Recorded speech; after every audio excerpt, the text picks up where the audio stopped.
Hello, everybody. Welcome to What the Flick, our discussion of True Detective, the finale of Season 1, the controversial, apparently, finale of Season 1 called, I've already forgotten. Form and Void. Form and Void, whatever. It's not a big deal. It's just Ben Mankiewicz, Alonso Duralde, and Charlie Lange.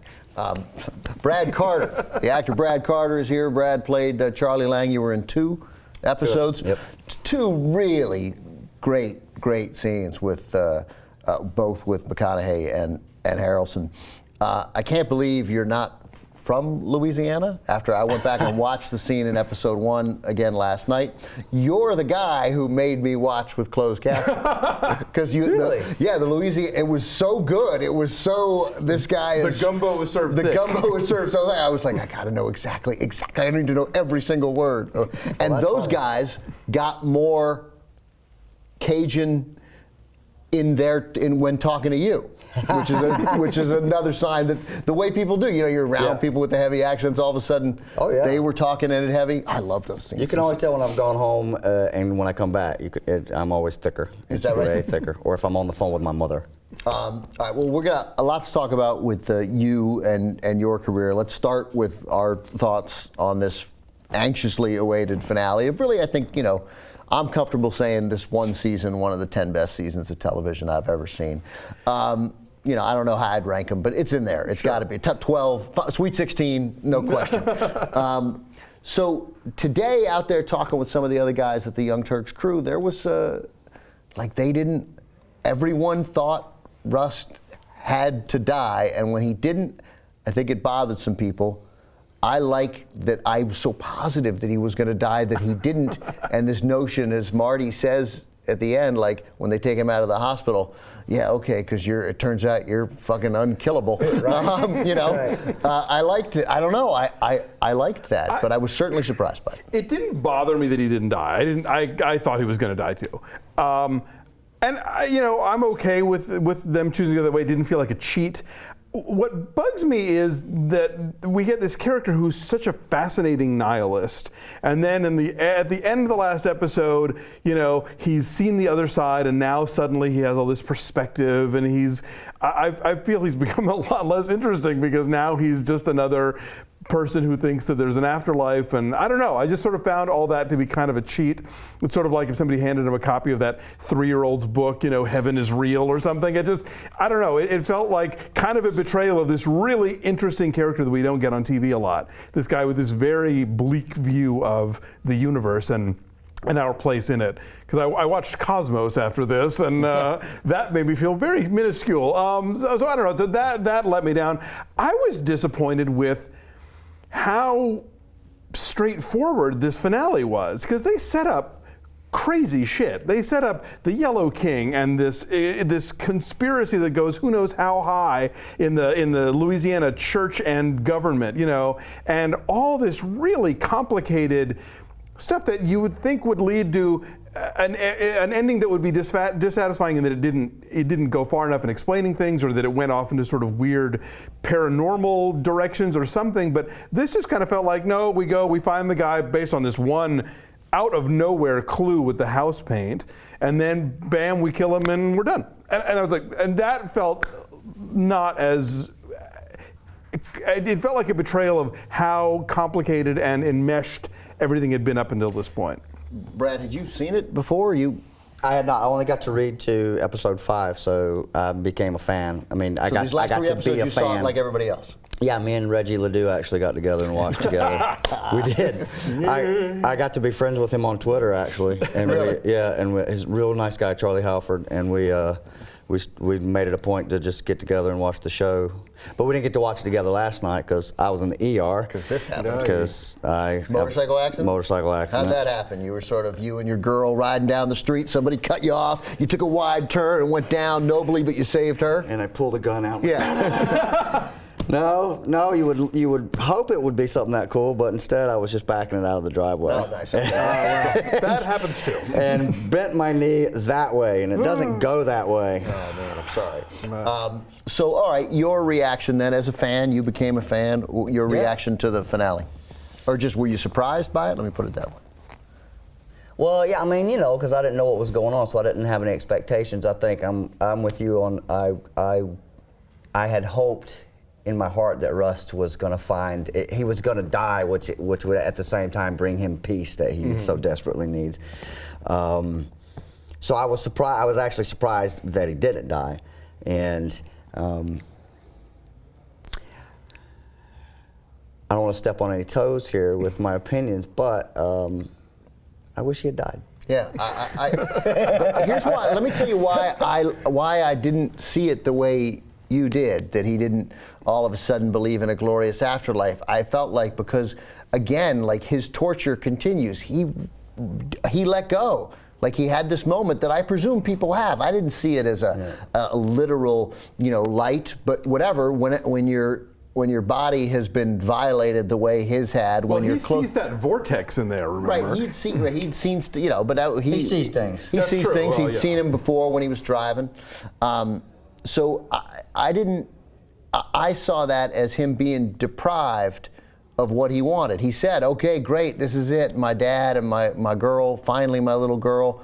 I'll let go. This is what I want. I got nothing here." I thought he was going to have lung cancer. Literally, I thought he was going to tell us at some point that he had a month and a half to live anyway, that he was like, "I'm not getting chemo. I'm going to keep drinking whiskey and smoking cigarettes, and this is how I'm going to go out. I'm going to solve this case." Right, he looked sick enough for that, certainly. So in a sense, I was like again, he's being deprived of what he wanted. There's nothing glorious about his survival. It's a bit tortured for him. Right. But it's not like he's not ever going to die. I mean, that day will eventually come for him, and at least now he knows it's something that he can kind of look forward to, and that it's. But he was always looking forward to it. He always said, I got this thing and I need to tie it off, was his line in another one. I guess, but I think, but his whole thing about time being in a circle or whatever, I kind of feel like now at least he has this thing to die for. I don't know. It doesn't seem like it's the same guy. It was unsatisfying to a lot of people out there who all love the show, and I tried to talk him into it being all right. I was so surprised by it. When he gets, because also that was a knife wound that kills people 99% of the time in movies. Yeah. Like that was a fatal knife movie wound, right? Because he went up. Yeah. Right. Picked him up. I mean, there's stuff in this though, like when Cole's wife and daughters show up. That kind of felt like, you mean Hearts. Hearts, sorry, right. So now everything's okay, like almost dying, this erases all the stuff. All the stuff with where we're led to think that the older daughter somehow was tied into things because of putting the dolls in the circle and the intimations of sexual abuse because she's with the boys. It just seems like a lot of stuff they decided, nah. It's like Chekhov takes 10 guns out of the drawer at the beginning and fires one of them, I guess why, first of all, I did not take it as, of course, his family came to saw him. He's a giant hero for the second time in 17 years, solving this case while getting nearly killed doing it. And yeah, look, they hadn't seen him for a couple years, or a year, but they had seen him before. A family's going to go visit their father when he's in the hospital, and I to him saw, and his breakdown there where he cried like man, look what I don't think he's got anything back. She's they hold hands, right, but she's got the ring and that guy, he's right outside. He dropped him off there, so it's like all these things that he lost that he doesn't have. I took that as a nice moment, but That's how I took it too. Yeah. No, great. I'll give you that. But it did remind me though that with the daughters, there seemed to be intimations of. There was some plot there that wound up not being any, There was a lot of, it turns out, misdirection because we didn't get but again, I guess, look, I'm a sucker for what went down then because I didn't want any of that stuff. I don't care about the Yellow King. I don't care about the crowns.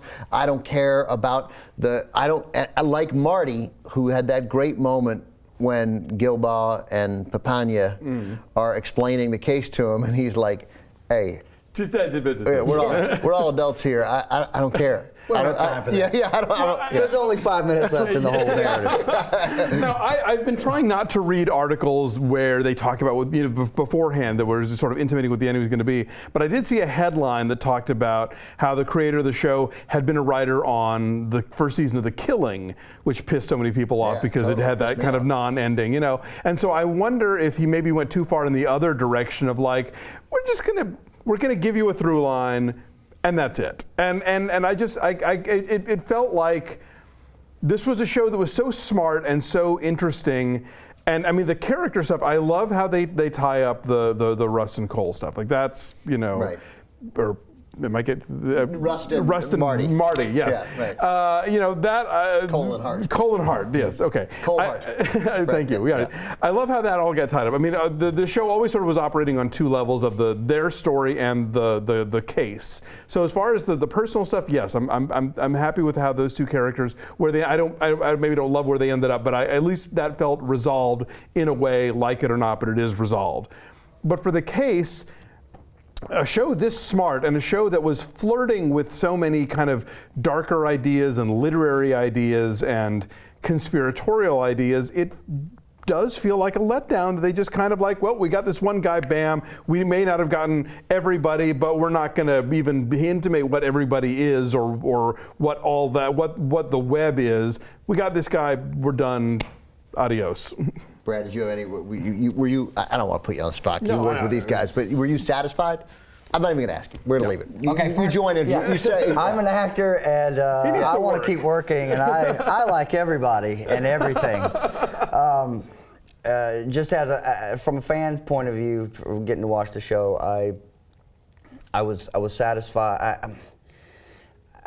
Okay, they both lived. Okay, and okay, so then I was happy that they ended at least in a friendship, and you get to at least see that okay, these guys have each other. They have really nothing else, and this odd couple came together, and in the end, all they have is each other. It looks like really. That's right. Yeah. And so that's somewhat satisfying if you're thinking about it from a just what happens to these characters after the show ends.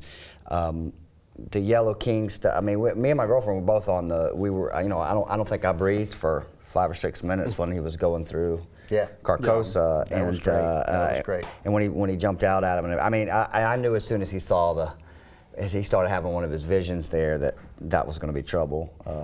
Right, but he was being lured in. Like you knew that. You knew the whole time that he was going to get that Childress was going to get him. In some capacity, which is why I always thought I called it a long time ago. I was like, oh, he's going to die. Of course, in this. me too.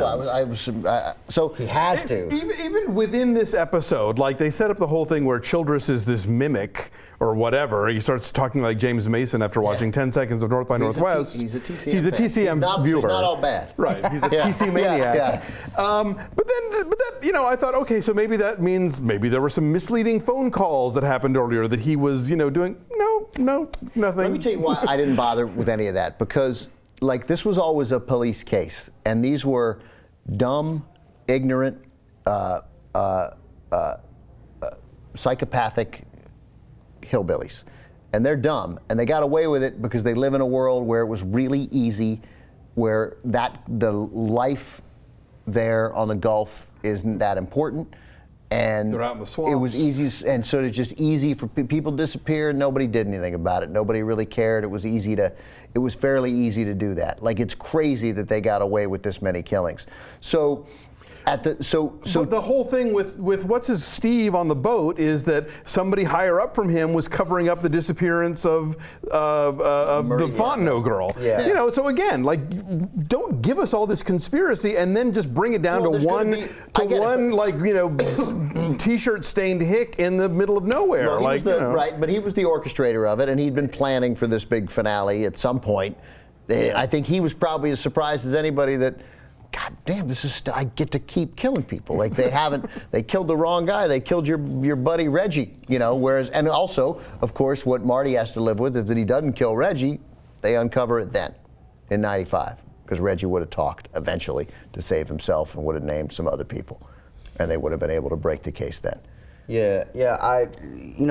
I was with you on that. I kind of wanted to see a little more of how far that conspiracy went, because obviously there's a lot of family. There's some family cover-up stuff going up. Some people in high places. We get that one line from the TV news lady about the senator denies being related to. And I think that I just got the feeling that they ran out of episodes. That there was more story, and they had to try to cram a lot of information into one. I felt like this was a show about, Robert Abley is usually here with us, that it was a show about the marriage of Rust and Marty. Yeah. And the case wasn't ultimately always that important.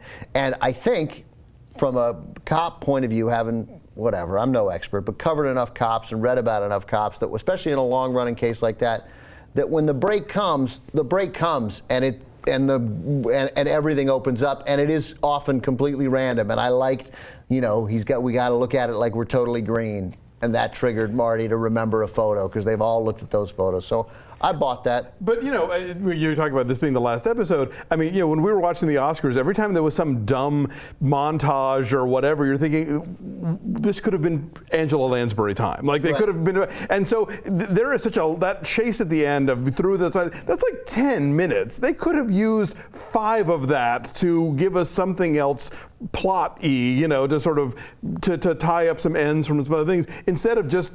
That's a lot of time spent stalking one guy through a field. I mean, for a TV show. More about the case, more of who was related to it, and because I think the show was equally about the marriage and the case. And there were times when you thought, okay, this is just going to be about these two guys, and the case is sort of by the by. And then you would get a very plot-heavy episode, or something would happen where they were both operating on an equal level. So I feel like that equanimity collapsed in this episode. It did. Ultimately, in the end, it felt there were moments in that last episode where I concede it just felt like a cop show, which it had never ever felt like before. Right. It always felt like something. And if I'm disappointed now, it's only because this show was raising the bar like crazy for the first 7. I mean, every week was smart and unpredictable and provocative and so well acted and so well written. So that's. I mean, if I'm sounding pissed now, it's only because the show had trained me to expect more from it, I guess. You killed it as Charlie, and I suspect that if you haven't already, the stuff that's going to happen for you that seems inevitable. The casting directors aren't that dumb, so I suspect there's some good stuff in your future. Thanks, man. Thank you, Brad. Thanks for having me. Thank you. Thanks for joining us. Yeah, thanks a lot. And hope everybody, We'll be back for season 2 when there is one? Yeah, which is apparently, I just read today that it's Alicia Silverstone and Stacey Dash back together. Yeah. I was holding out for Sandra Bernhard and Fran Lebowitz, but I'll take what I can get. I'm hoping it's Reggie and Charlie. Oh, there Reggie and Charlie. That would On be the road solving crimes. Killing or people. Causing crimes. Causing crimes. Thanks, everybody.